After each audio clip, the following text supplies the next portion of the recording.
Hey there, so thank you for showing me also the render to show what you meant with black, because when you say black, I thought it was like nothing was showing up, and that can happen sometimes if your camera is so close to the wall that it's actually sort of in the wall, and in the preview it will show the view, but then when you render it's just like a solid black.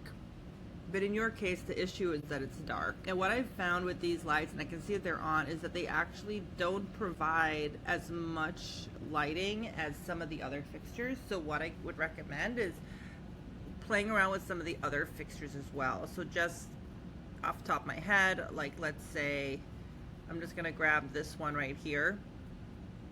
Come down and grab like one of these, and then let's try it again. So go into view and render.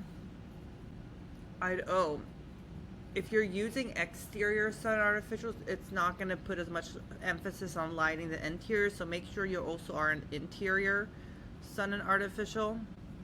And otherwise that looks good. Let's take a look. So as you can see, it's a lot brighter now. I don't know, because I also changed this to from exterior to interior, how much that affected versus this light, but I do know that this light does a lot more.